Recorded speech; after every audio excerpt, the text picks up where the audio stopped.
Usa ka pagtuo, usa ka tingog, usa ka katawhan.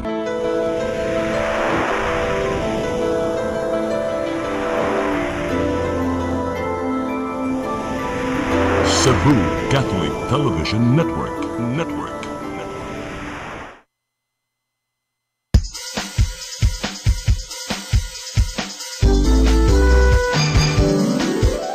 Hello Cebu, maayong buntag. Yaksunta ang kahayag nga nagsugid sa matuod, kadagan sa panghitabo. Hello Cebu, maayong buntag Pinoy.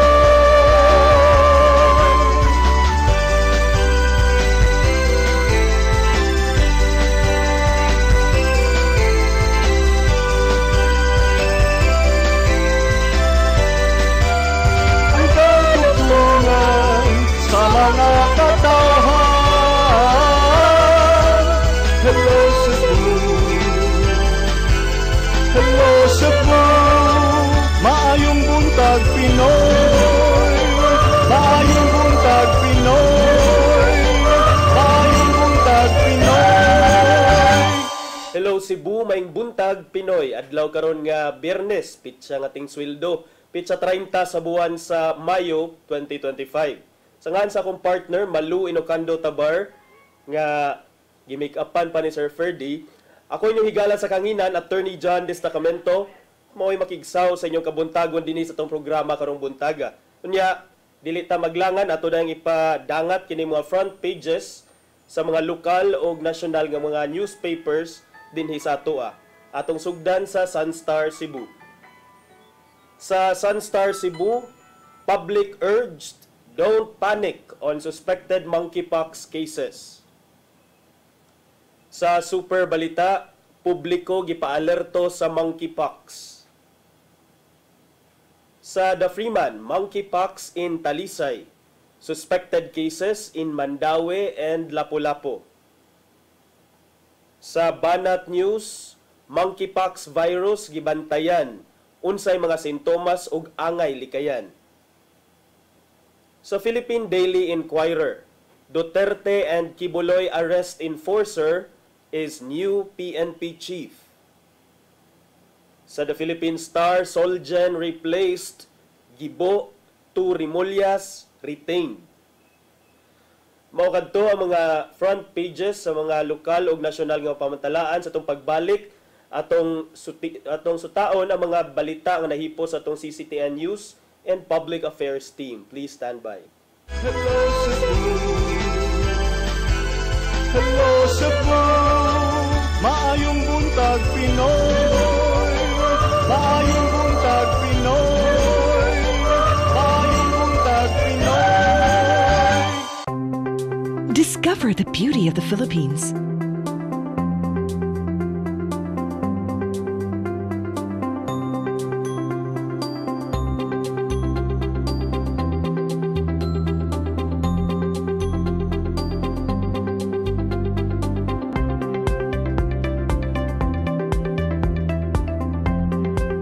With Philippine Airlines, the country's flag carrier.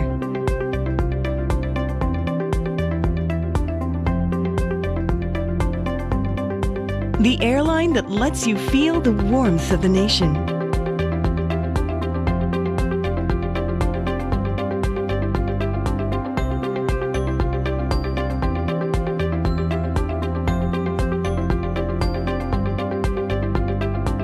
Mabuhay!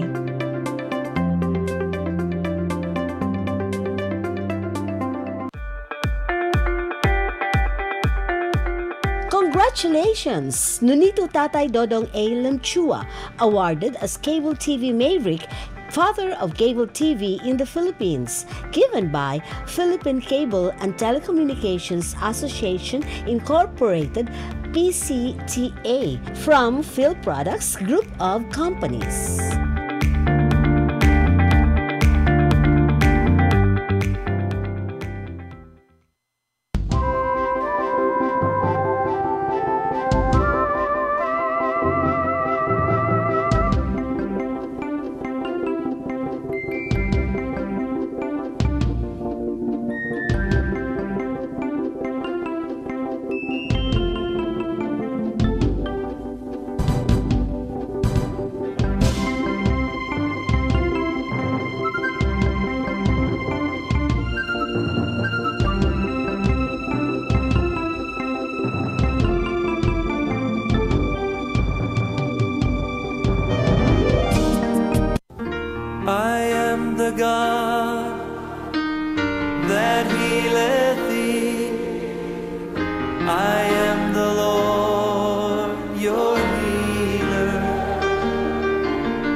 I sent my word and healed your disease.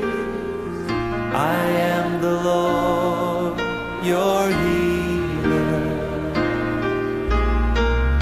I am the God that healeth thee. I am the Lord, your healer. I sent my word and healed your disease.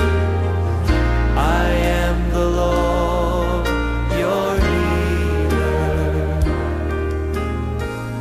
I am the God that healeth thee. I am the Lord, your healer. I sent my word and healed your disease. I am the Lord, your healer.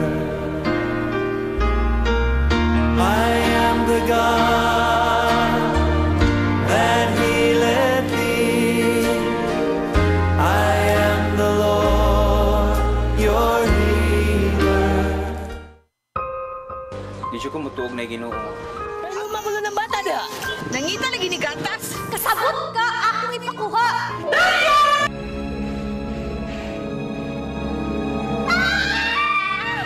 Ug naa sa unang Timoteo 3:15 nga ang iglesia sa buhi nga Dios mao iyang panimalay ug mao ang haligi ug sukaranan sa kamatuoran.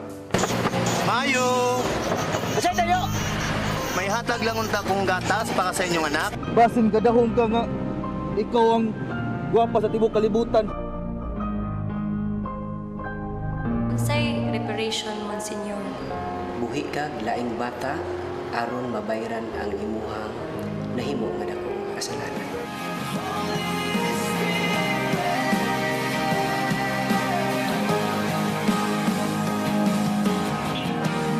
Daghan ka nato ang nagduda kung doon na bagay Ginoo o wala. Apan ang Biblia nag-ingon nga atong dawaton pinagi sa pagtuo ang kamaturan nga doon ay Ginoo. Sa Hebreo 11:6 nag-ingon, walay makapahimot sa Dios kung walay pagtuo. I came for you. I came for you. Holy Spirit. Hello Cebu. Hello Cebu. Maayong buntag Pinoy. Maayong buntag Pinoy. Maayong buntag Pinoy. Balik sa Hello Cebu, may buntag Pinoy. Apan sa dili pang atong mga balita, ato sang ipadangat tong latest weather update. Ikis pag-asa maktan, niyanas tong linya karon Sir Jomar Aclarino, may buntag. Yes, ma'am, may buntag sa tanan ug sa ato tanang tigpaminaw kini atong latest weather update karong adlaw. Padayon nakaapekto ang southwesterly wind flow kining hangin gikan sa habagatang kasadpan sa may western section sa lalawigan sa Luzon ug kining frontal system nakaapekto naman sa silangan bahin sa amihanang bahin sa Luzon. Atong weather conditions sa Central Visayas lakip na ang probinsya sa Cebu makasinati generally fair weather, init ug igang nga panahon gawas ini ni mga patak-patak na mga pag-ulan o kini malocalize na mga pagpangilat o pagpanugdog. Padayon ta mag-monitor sa itong mga gi-issue ng mga thunderstorm o rainfall advisories, lakip na ang color-coded na heavy rainfall warnings. Hinay nga ito na sa kasarangan na hangin masinati sa Visayas ug kadagatan, malinawon nga ito na sa kasarangan ang pagbalod. Temperatura sa Cebu 27 to 32 degrees Celsius, natay forecast maximum heat index na moabot kini sa 38 to 39 degrees Celsius ug under kini sa extreme caution na category. Haring adlaw mo salop alas 6:02 sa hapon, ang dagat mo taabo niya alas 12:12 sa udto ug muhunas alas 8:12 sa gabi. Philippine Standard Time alas 8:14 sa buntag, gikan diri sa Mactan Pag-asa Visayas, DOST Jomar Aclarino. Thank you, Sir Jomar Aclarino. Good morning niyo tanan na sa Pag-asa Mactan. Anya, attorney ari nata sa tuang mga balita.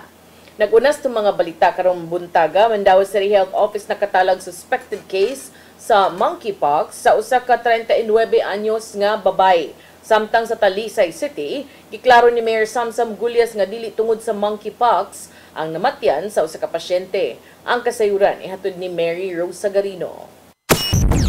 Kasamtangan ang gi-isolate ang usa ka 39 anyos nga lalaki nga gidudahang kaso sa Mpox sa syudad sa Mandawi. Siya mao karon ang gimonitor sa Mandawi City Health Office. Si Doktora Debra Maria Katulong ang pangusabuhatan ni ingon nga ang gidudahang kaso natino atol sa konsultasyon kaganinang buntag. Ang pasyente nakitaan og lesyon o gi-isolate gilayon. Dugang pa ni Katulong nga giimbestigahan na sa Department of Health of Region 7 ang maong kaso. Gikuha na ang mga sample o gipada sa Research Institute for Tropical Medicine alang sa kumpirmasyon. Giawhag ni Katulong ang publiko nga dili mabalaka tungod kay wala pa man makumpirmar ang kaso. Dili pa man i-confirm. So kita ang magpanik, no? Like sa atong experience sa una sa COVID na in case of kanang naatay mga suspicious na mga nanggawas atong lawas, pinakauna gyud natong buhaton is mag-isolate gidayon. Gipahinumduman usab niya ang tanan nga mag-obserbar sa preventive measures sama sa paglikay sa mga lugar nga daghang tawo ug paghugas sa kamot. Samtang sa syudad sa Talisay, gitataw ni Mayor Gerald Anthony Samsam Gulyas nga dili monkeypox ang hinungdan sa kamatayon sa usa sa ilang pasyente. Gibutyag ni Gulyas sa social media post nga lain ang gipamati sa maong gikatahong pasyente bisan og matod pa nagpositibo sa Mpox. Dugang pa nga gipaubos sa quarantine ang pasyente, pinasubay sa mga protocols gikan sa Department of Health. Maong mipahimangno si Gulyas nga magmatngon gihapon batok sa monkeypox kay dili kining matambalan nga sama lang sa naandang hangga. Mary Rose Sagarino, CCTN News. Subay sa maong balita, Lapu-Lapu City Health Office may klaro nga wala pay kaso sa monkeypox sa ilahang dakbayan. Tulo ka mga suspected nga kaso sa maong dakbayan, negatibo sa confirmatory test o gipaabot pa ang resulta sa usa ka suspected case. Ang kasayuran ihatod ni Crystal Joy Filerca. Gibutyag ni Dr. Agnes Cecil Realiza, ang City Health Officer sa Lapu-Lapu, nga wa sila'y natalang kaso sa Mpox o monkeypox sukad sa nilabay nga tuig. Apan sigun pa niyang aduna sila'y tulo ka mga suspected cases sa tuig 2024. Duha niini sa buwan sa Setyembre ug usa ang sa buwan sa Oktubre. Usa niini ang lalaki samtang duha ang mga babae nga nagpangidaron og 20 ngadto sa 35 anyos. Apan sigun pa ni Dr. Realiza nga pulo silang nagnegatibo sa confirmatory test. Suma pa sa City Health Officer nga kung aduna sila'y madawat nga report sa matag barangay nga adunay nakasinati og rashes, ila dayon kining gipa-monitor ilabi na kung adunay travel history. Pero during interview wala gani mo baklaro man nimo ang kanang kay medical officer man gyud among paadtuon, no? Ingana na nga kaso i-assess sa medical officer nga ang iyang rashes not more of chickenpox, so i-label na mo chickenpox pero naay murag kanaging murag mpox amo na siyang kanaging kuan o kana specimen suspect na namo don among ipa-examine namo sa DOH. Dugang usab ni Dr. Realiza nga aron malikayan ang Mpox kini ang mga butang angayan buhaton. Prevent lang kanaging the proper health kanaging health protocol, no, constant hand washing gihapon, don't avoid contacts with people nga kanang naay suspect nga mga skin rashes, and for kay kani ang mode of transmission ani more of sexual man, no, ang amo i-encourage ani, no, ug unsa gay kanang ang kuan ani mo wear of condoms, no. Gidasig usab niya ang katawhan sa pagsulob og face mask. Samtang ang kadtong mga adunay na sinating sintomas sama sa hilanat, skin rashes, pagpanakit sa kalawasan, mobisita dayon sa pinakaduol nga health centers o bakaha sa pribadong physicians. Crystal Joy Filerca, CCTN News. Sa laing bahin, lalawigan sa Bohol nag-una sa mga lugar nga adunay taas nga literacy rate sa Central Visayas. Tungod ni ini gitinguha sa Department of Education kun DepEd 7 nga hingusgan pa ang mga programa nga may labot na sa pagkat-on sa mga tinunaan. Ang kasayuran ihatod ni Gia Navarro. Gitaho sa Philippine Statistics Authority 7 nga naguna ang Bohol sa mga dapit sa rehiyon nga dunay dakong numero sa literacy rate. Base sa ilang 2024 Functional Literacy Education and Mass Media Survey, anaa sa siyam gikan sa 10 ka mga tawo kung 92% sa rehiyon ang adunay basic literacy diin siya makabasa, makasuwat ug makakwenta. Kung bahin-bahinon ang mga lugar, nag-una ang Bohol gikan sa mga probinsya nga adunay 94.2% nga basic literacy rate, samtang ang Dakbayan sa Mandaue adunay kapin 95% gikan sa mga highly urbanized cities. Samtang anaa sa 68% o 7 gikan sa 10 ka mga tao sa rehiyon ang makasabot sa kinatibuk-an kon functional literacy. Nag-una gihapon ng Bohol nga dunay 79.2% sa iyang function literacy rate. Mipasabot si PSA 7 Director Wilma Perante nga magamit sa paghimo og mga polisiya sa gobyerno ang pagsusi sa literacy sa mga tao. That will be our challenge to us now. Itong 28 and every 110 to 64 years old Filipinos na kailangan ma-improve itong kanilang comprehension. Kasi ang difference natin sa basic literacy and functional literacy, it's on the comprehension. Tungod sa mga datos na aghat ang Department of Education 7 sa pagpalig-on sa mga programa nga may labot ang literacy sa mga estudyante. Sama na lang kini sa National Learning Camp diin apason ang mga tinun-an ang pagkat-on sa ubang mga subjects. Yun yung ating nakita sa data, and it's hindi siya cause of alarm, but it is a call for action in the side of the department to really focus, to look into the data and make possible interventions that will address such gaps. Samtang napaglantawan sa Department of Economy, Planning and Development 7 kun DepDev 7 nga crucial ang survey sa PSA aron masuta ang kapasidad sa sakataw. Ilabi na sa higayong manarbaho na siya sa natad nga buot niyang sudlan. There is a need for Central Visayas to effectively implement measures to ensure children do not drop out of school. This can include programs such as the supplementary feeding program and actually making our classrooms conducive to learning.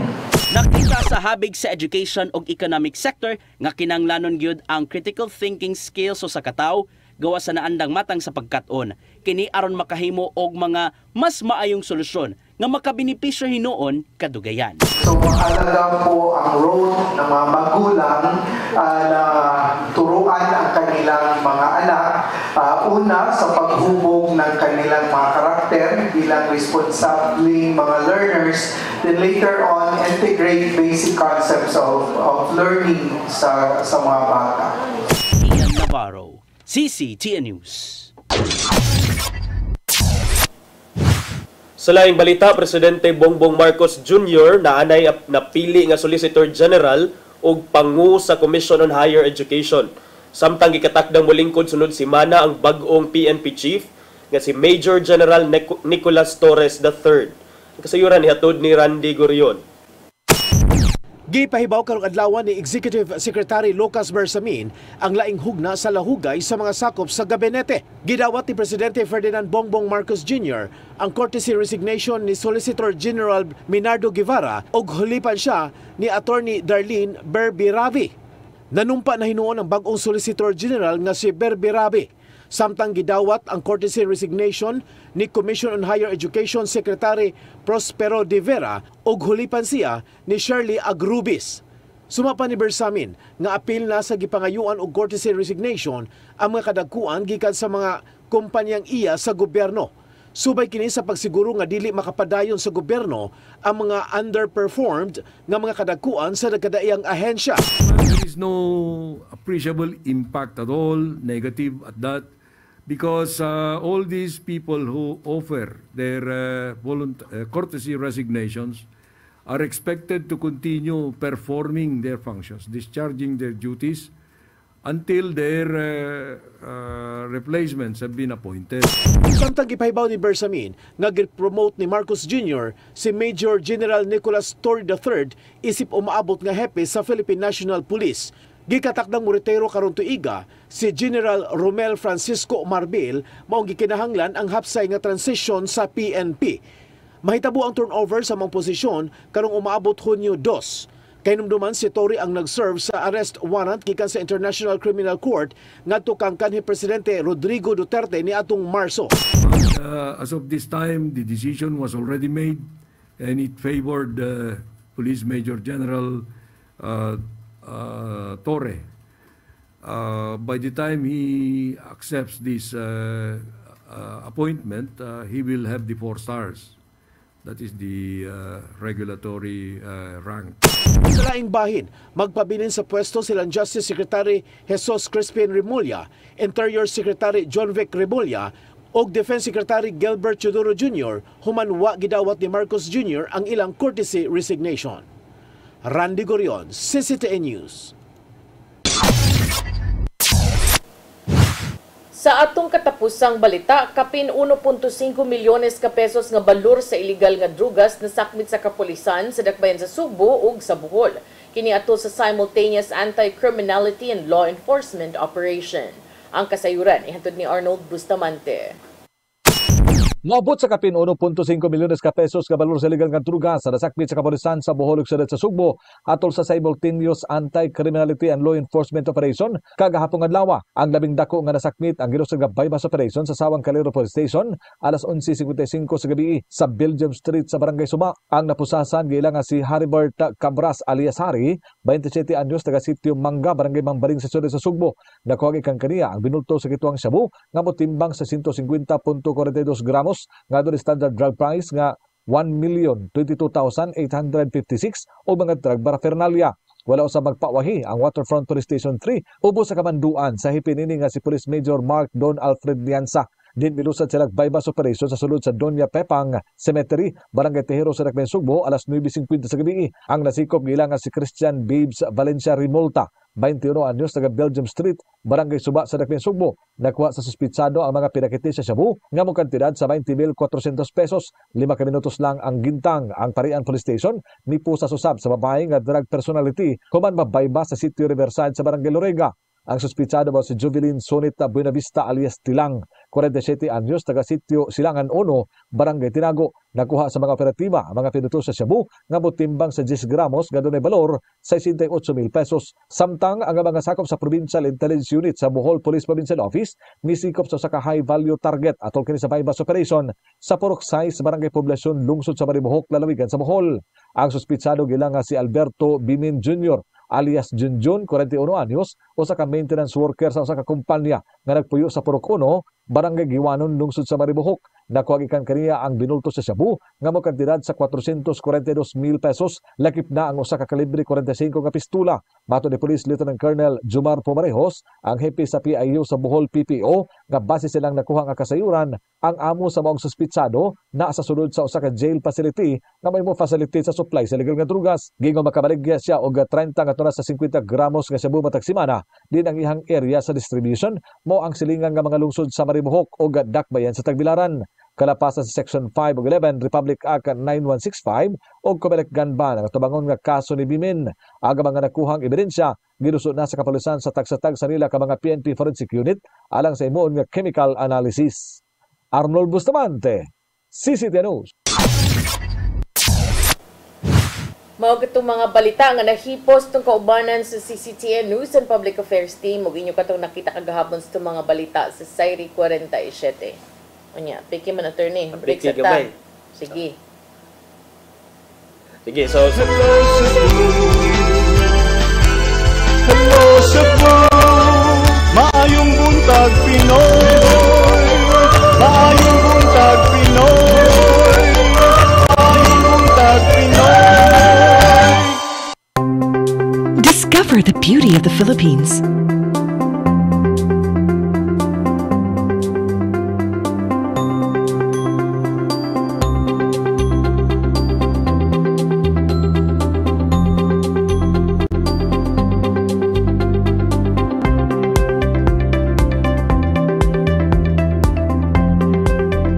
Philippine Airlines, the country's flag carrier.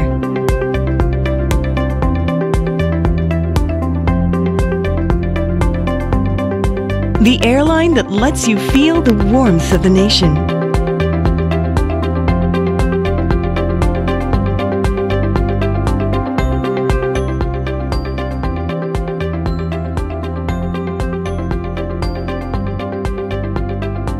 Mabuhay!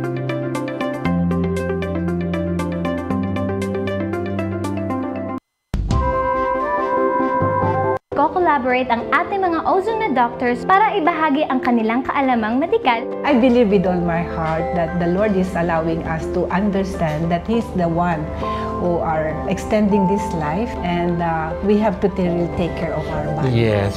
Matag episode, among ipaambit ninyo ang mga healing testimonies. Everyday pag-gising mo, iisip ko kung ilang taon na lang yung atagal ko, yung ganun. This is your path to a new start. OzoneMed Wellness Clinic New Start. Mapapanood every Saturday 8 to 9 a.m. Og ang replay airing matag Miyerkules 1:00 hangtod 2:00 sa hapon dinhi lang sa CCTN Channel 47.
Bundled with fiber to the home, cable TV connection.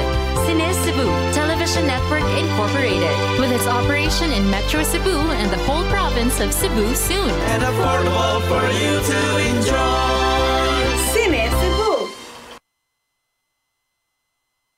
Hello Cebu. Hello Cebu. Maayong buntag Pinoy. Maayong buntag Pinoy. Maayong buntag Pinoy. Balik sa Hello Cebu, maing buntag Pinoy. Nya karong buntaga sa tong pag-isgot-isgot partner sa may imuhang nandoon ay naanay gidawat nga courtesy resignation si President Bongbong Marcos. Doon na gipang dawat, doon na gipang puli, pero ang usag yun sa gipaabot no nahisgutan naman tani, although nay niingon nga dili siguro kay kanang naaman toy lain nga naguna no, next in line, pero kaning pagka-appoint na karon ni General Torre nga sakto jud imong pangagpas akong nadunggan. Ora nadunggan. Oh. Nga mas nailag yun nga mo'y nagdakop ni Kibuloy ug sa kanhi presidente nga si Rodrigo Roa Duterte, maom ni iyahang duha ka kanang major nga mga accomplishment imong madunggan no. Oh. It must have been a very huge accomplishment nga iyang nalatangan ang pipila ka mga 3-star general kay kani 2-star general man ni siya.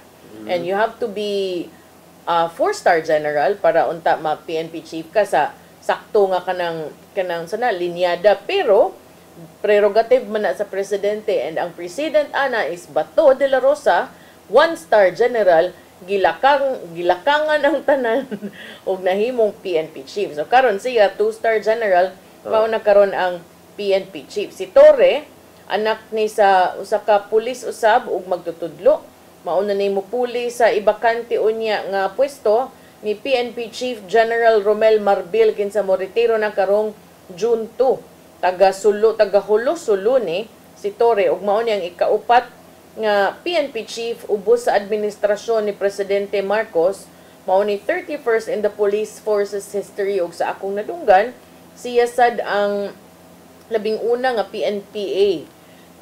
Nagpakita ni story kagapon sa mga tigbalita dito sa Kauluhan.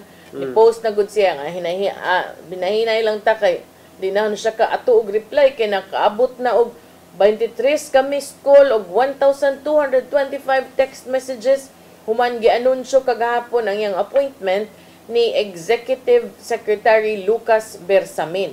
Si Torre sakop kini sa PNPA tagapaglungsad class of 1993 ug siya mo'y nakapaputol sa dominante kaayo nga PMA graduate sa police force tungod kay si Marcos wa ni pili og anyone from PMA class 91 ug 92 ang mga batch diin ang next PNP chief unta anha magikan. Ipasalamatan ni Torre ang iyang mga supporters sa Facebook pero wa ni dawat og mga phone calls kay daghan na kuno kay messages. Thanks for the support. Just text my phone is getting hot. Ang iyang mga ingon ani, syempre kuyawan sa tong mga DDS kay daghan kaayo ang nag-post ug nag-share nga gihimuan siya mga inamaw ug mga memes, mga di na mao kanang uban nagsayaw sa gipasayaw na siya karon ang pangutana kamong nagpasayaw-sayaw ni Torre ready na basad mo mosayaw kay di mangyud na ninyo malalis siya na mangyud PNP chief pero daan na ba niyang niingon kani adto nga kanang mga ingon ana kinahanglan gyud aksyonan para di kuno manganad. So ang background ani niya partner CIDG. So into intel ni siya. Maayon sa investigation but ang uban labang-labang man ni pero kung ingon ana naasad nasa mga mga kakayahan kay CIDG is an elite police force man. Yeah, so far tutok anang investigation and So far wa sad siya maghisgot kung unsa iyang tutukan sa first few days, weeks or months sa iyang pagka-PNP chief. Na-mention naman to nga kanang basin og nakoy nabasahan nga 8-minute response time kani story mausad ni siya nagpaila nag-introduce anang 3-minute response time sa mga pulis sa diyang siya ang direktor sa Quezon City Police District. So kung iyan ang ipatuman ang 3-minute response time makaya ka na sa atong kapulisan diri sa Cebu tan-awon lang sab nato. Pero gitubag ni ang mga chika sa mga nga reward ko niya sa pagdakop sa katong duha ka mga known critics sa the administration kay niingon man to si Bersamin nga ang presidente mo promote og mga opisyales based on merits. Niingon siya, all promotions are rewards but most promotions are given on merit. So let us assume that this was given on merit because it was not an easy decision on the part of the president. He considered, to my recollection, 5 names and you must probably have an idea of who those 5 were. Niingon siya sa press briefing. So, iyang giangkon do nga ang pagkasikop ni Duterte ug ni Kibuloy may have been factored in Torres' appointment. I'm not going to discount that, but there may be other qualities of General Torre that he might have considered in comparison to the qualities of those others who were not given this authority. So, kana no unya daghan na dayon og ni congratulate si retained DILG Secretary John Vic Remulla. Yang gi-congratulate si Torre on his appointment kay ang strong credentials and exemplary service ko he really took note of that and that he's confident that the leadership of Torre will drive transformation, innovation and strengthen the mandate of the PNP to serve and protect. And kauban they will work closely together baya. In fact, during the hearing gipatawag ni Senator Amy Marcos tapad sad ni sila pod mo nagkuan dito nanubag sad sila dito. So kaniya Speaker Martin Romualdez of course welcomed the appointment kay no nonsense leader kuno with courage, integrity and operational command which needed kuno to learn to lead the force at a crucial time deron bitaw crucial time sa tunay daghan sa kig mga bantayanan. Unya nasa siya siguro new appointees si katong gibalita ganina ni unsa na ni singan ani si Randy. Ni Randy nga si katubang pag-ibig before Bersa something. So something. Iyang apelyido ba? Bersa. Katong Bersa. girl ba? Akong gisen kay ito dito sa kuan, Del. Tanaw na to, be. Tanaw na to. Ang bag-o nga Solgen. Okay.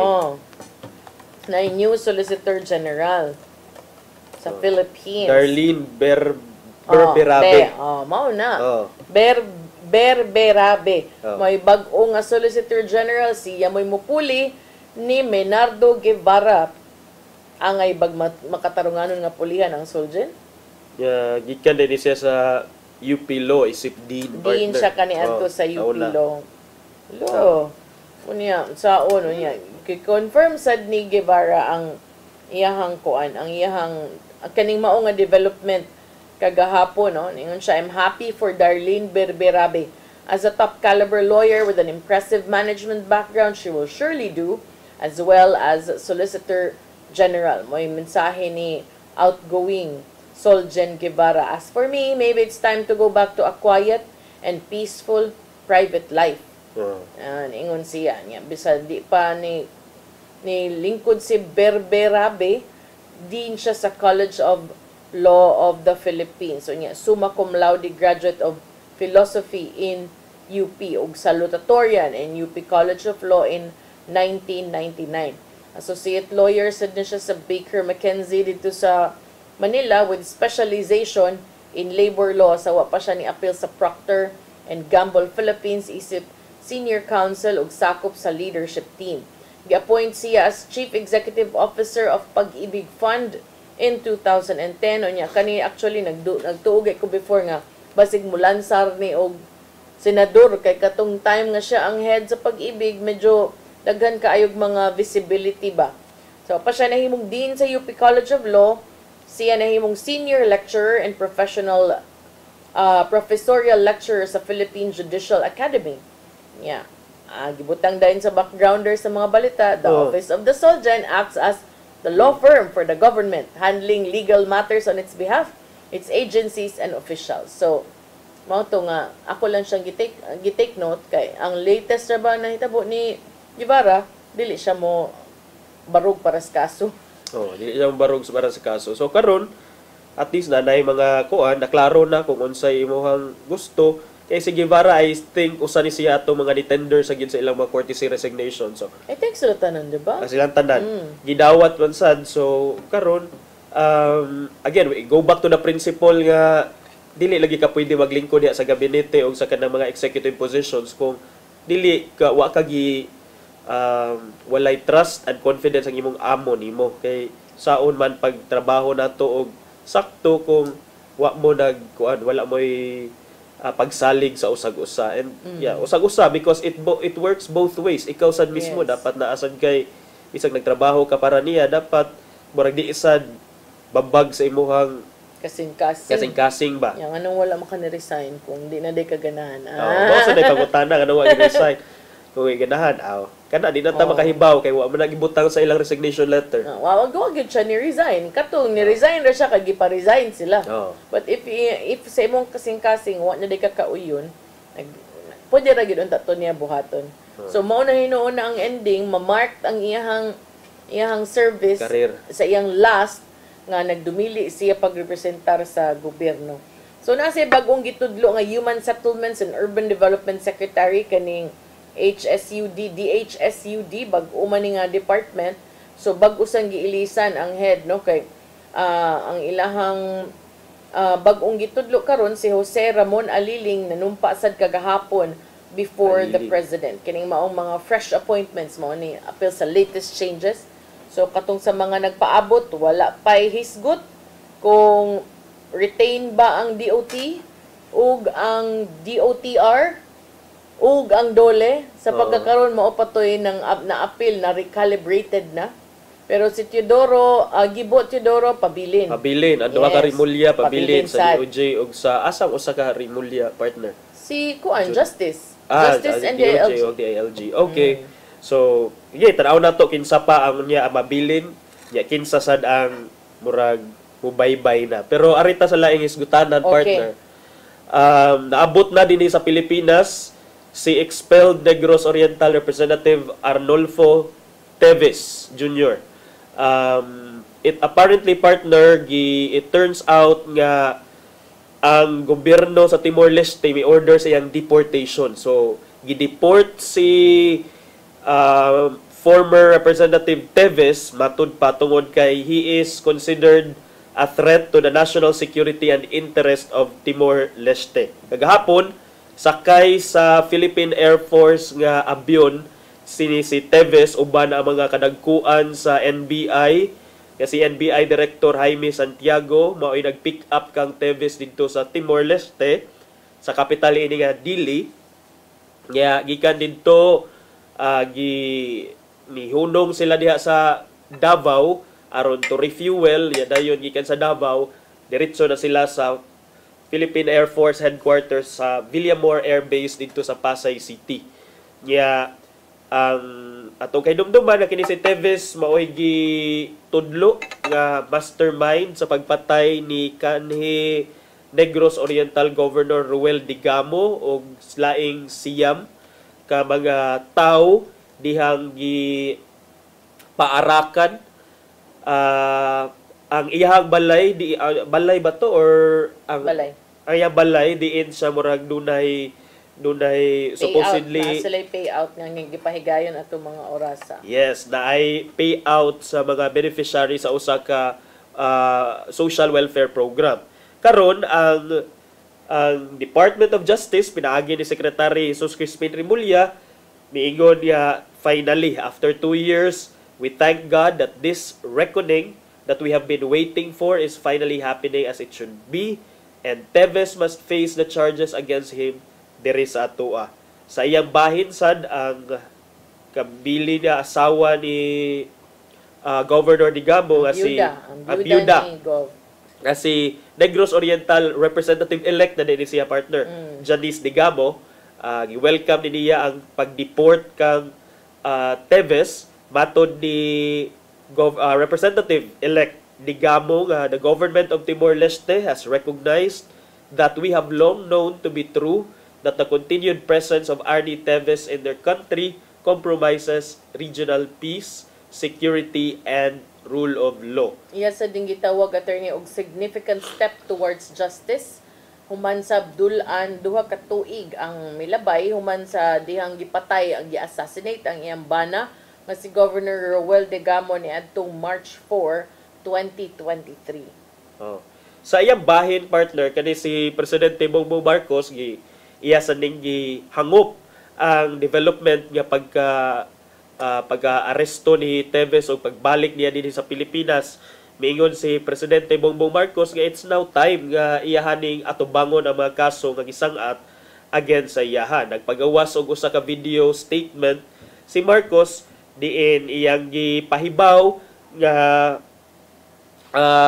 he was first informed ang Prime Minister sa Timor-Leste nga si Kay Rala Sanana Gusmao mi padayag kini sa ilahang katakos og readiness to send Teves back to the Philippines during the ASEAN Summit dito sa Kuala Lumpur. So mahug di ay nga naa sadtoy usa ni sa mga natuki dito sa ilahang panagisgot siguro dito sa on the sideline sa ASEAN. So karon muna nga Teves is back, wala pa statement gikan sa iyaha. I don't know kung i-present siya sa atong otoridad, pero ang next nga pangutana kung nahimo di alang kang Teves kinsa ang sunod. Kinsa ang sunod? Kay kung ano ba to si proud ba kay ito si former spokesperson Harry Roque nga they were not able to do it with Teves kuno. How much more here in Netherlands nga mas grabe pa ang value sa ingay anak. Bag-ora ba to siya nagkuan-kuan ingon-ingon? But apparently, well, it didn't work that well for Teves because Teves is back. And again, it's interesting kung unsa say buhaton sa gobyerno sa Pilipinas because karon dili man nato malimod nga dunay warrant of arrest kang Harry Roque. In fact, I think na atoy update nga naking-coordinate na sa Interpol ang ato mga kadagkuan sa kapulisan dinhi sa Tua possibly for the arrest of Harry Roque. Pero tan-aw nato kay nag-apply ra man siya asylum dito sa Netherlands. Teves is with Timor-Leste. Okay ang Timor-Leste because gi-consider nila ang hangyo sa Pilipinas, and then they also see the need ipa-deport siya. So the term there is deportation. Mo na ito nga nahibong kung ganong arrest man nga, di ba last year gi-arrest na to siya. So ipa-deport dahil siya. Meanwhile karon, speaking of Harry Roque, ang DFA, iba si DOJ Secretary Rimulya, gusto niya DFA ma-explain ano tulo ka pasaporte, Philippine passport si Roque, pero karon ang DFA mihimaka kada dunay tulo usa ra gyud kuno ang gihuptan nga or gi-issue nga Philippine passport kang Roque, because according to them, according to the DFA, ilahan ang i-cancel tong mga previously issued nga passport alang kang Roque in accordance with existing rules and regulation. Matod sa passport database sa DFA, si Roque dunay current passport nga gi-issue sa iyahan ni adtong 2024 July, valid until July 2034. 10 years din yan. So mao nay unya ang Department of Foreign Affairs ni confirm sa nga si Harry Roque, ang igikupta niya nga kuan passport is a valid and regular passport niya. Niingon naman si Attorney Roque nga iya na sa gitugyan dito sa mga otoridad sa Netherlands iyang Philippine passport tungod kay nag-apply lagi din sa pagka-asylum because para niya he is being politically persecuted here in the Philippines. Well, if he calls it political persecution, kung failan kag kaso, human trafficking and other cases involving Pogo, naganong kining uban 51 man mo kabuo kag i-filean og kaso, giluwatan og warrant of arrest, wa man nagahayo og pakitabang sa laing nasod. And besides, kung inani na lang na ini nga kung filean kag kaso dito sa Pilipinas, magayo kag asylum dito sa bisag asa nga nasod nga pwede mo buhatag nimo og asylum, and then everyone else can just go there anytime and then ask for asylum kung inana. So mo ni nga, we also trust in the wisdom partner no sa gobyerno sa Netherlands kung ilaban na siyang i-grant. Kay for sure, naasa na political implications kada nga move. Oh, so we'll see, no? But so far, we have seen that this administration, the Marcos Jr.'s administration, has been very efficient in dealing with international matters like katong ICC, and then kaning sakang Teves. So that's already 2 points no for international relations. So then we'll see kung unsa po yung mahitabo. Mausad na akong ingon lagi na ayaw lagi mo kanabang what you put out there ba, di maghagit-hagit ka. Kay imbis wala ra unta to, ma-trigger no.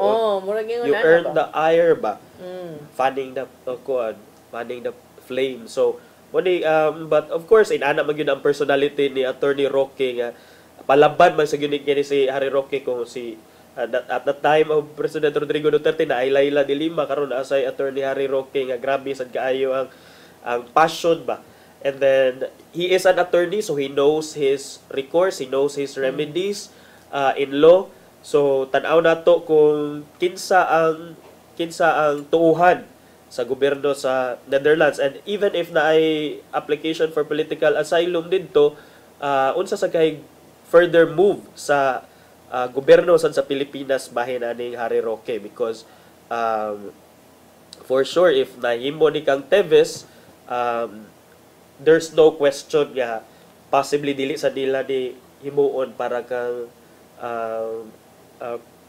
former spokesperson Harry Roque. Yeah, well, even Harry Roque, no, before he became Duterte's spokesperson, was nailhan man to siya kaniadto. In fact, daghang ni believe niya kaniadto kay kanang may man to siya mga kausa nga iyang panglabanan. Mga human rights advocate ba di siya, partner? Kaniadto kay katong marginalized sector, mga disabled, senior citizen, katong mga OFW. But you know, later on daghan na sad mga nahitabo niya pug nga mga things kay kaniadto mo man to ihang nailahan nga high profile cases nga iyahang pangdepensaan did kanang sa Center for International Law man to. So siya man tong abogado adto kay gipatay katong transgender woman si Jennifer Laude. Jennifer Laude. Oh. Oh, sakto siya dito Yes, sa siya sad ang iyahasad ang apil sad siya yung team katong sa Ampatuan Massacre katong mga comfort women. Daghan siya mga nindot nga mga unsa na, but after atong mas nailan siya sa mga tao pag time na ni Duterte when he became spokesperson. No. So wala, he became spokesperson, but kini the reason why he was issued a warrant of arrest It's for not related in any way to his being a spokesperson. Oo, og sa iyahang mga nindot nga mga nabuhat, but related siya sa iyang alleged involvement dito sa pag-operate sa illegal nga pogo sa Porac, Pampanga. Katong na controversial nga area po diin si Alice Guo na link po ditong Dapita. Na link so, sa dito Dapita. And then iyan na ning gihimakak through an official statement, but it does not suffice kay dili man na mag-Facebook ang korte. Kinahanglan man kamo file dito sa pakita sa imong ebidensya. So tan-aw ni nato asa gini padung ang kaso ni Attorney Harry Roque. Napatay time partner. Sige, one more. Sige, one more. Okay, so Friday ba yaron? Ha? Friday ba yaron? Grabe. So daman-daman niya ka wakay doon na mga suspected case. Doon na nag-confirmed case of Mpox in Cebu, usa ni ani dito sa Talisay. Namatay ang pasyente pero gi-explain ni Mayor Sam Gullas og ubang kadagkuan sa ato ang mga health officials ato nga ang iyang pagkamatay was not in any way related to monkeypox, so possibly doon na rin siya comorbidity or existing health condition before siya namatay. Kay matod pa sa mga doktor kaning monkeypox dili as it is dili gyud kuno ni siya makamatay kung healthy lang ka, kung wala kay laing mga comorbidity or mga sakit sa lawas. Kay just like chickenpox or hangga partner tikda. Hangga. Tipdas is measles. Measles and tipda. So hangga kining mura siya hangga pero murag dagko ang butoy siya, pero curable na gyud siya, and then dili siya inana ka life threatening, dili sad siya highly transmissible because it's not an airborne disease sama sa COVID-19, pero makuha ni nimo for if you get in close contact with a person who has the virus. So mo na nga kaning hinay-hinay lang sa kining careful lang ta sa ato ang pag deal with mga tao, especially sa gawas. Mas nindot man gyud ang mag-mask if naay ubo nga gibati or kining naa ka sa close duda ka sa kining daghan bitaw nga tao, kining daghan kaayo close ang venue nya kanang if naa man gani kay suspected signs and symptoms sa monkeypox, mas nindot nga ikaw mismo mo self-isolate na lang sa juga sa inyo ha. Okay, para dili na lang sa kay because ang permiro ang ani mataptan I think is ang imuha yung immediate family kay kamo may magtapad sa balay dili katong lang. Di na siya ingon nga kanang pareha tong airborne ha, dili ka nang inana kay uban good ma-carried away na pod. Yes. So mo na siya in Mandawi City doon ay katong suspected case, in Lapu-Lapu City 0 case pa. Pero kini magpabilin ta nga magmatngon kung unsa ang Mpox. Ikaw partner nakapa-vaccine na baka sa flu partner? Taud na. Taud na. So kung kinsa toy nay kuan diha, maybe magpa-kuhaan sad mo sa inyong flu vaccine if you have the time, and if you have the mahal-mahal ba ning flu vaccine kay murag di man nimo makuha for free sa mga health centers karon. Sa health centers every now and then. Naay sa gi-offer. So adto lang tuktok kung naa ba didtoy napay available. So kini siya ang ato ang mga kadagkuan, miingon sila nga ang symptoms sa Mpox kay kining fever, rashes, sore throat og body and muscle pain. Generally mild ra gyud ang mga symptoms. Ma-carry ra jud nimo og dada bisag dili ka moadtong ospital. But again, it can be more serious to those who have dunay existing sakit. But you check also because every now and then ang Watsons na sila ipang-offer ng mga vaccinations. Syempre bayad ka but di na ka mahasol kay aircon pa ug moadto ka sa ilang mga area. Naana sila. a friend told me. So you might want to check that out also. Okay. Yeah. Okay. Wala na tayo oras. Wala na At gyud. tayo padangat ang giandam ni Tatay Dodong ang pulong o kinabuhi.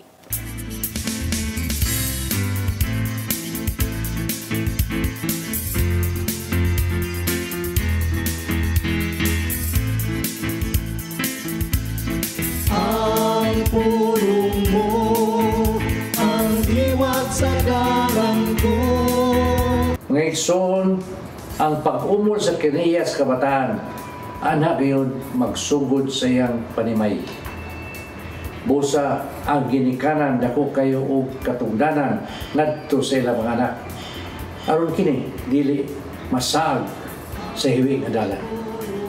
Sa Mateo 10:34 na gihon, ayaw kamo paguna-una nga miyani ako aron pagdalag kalinaw sa kalibutan.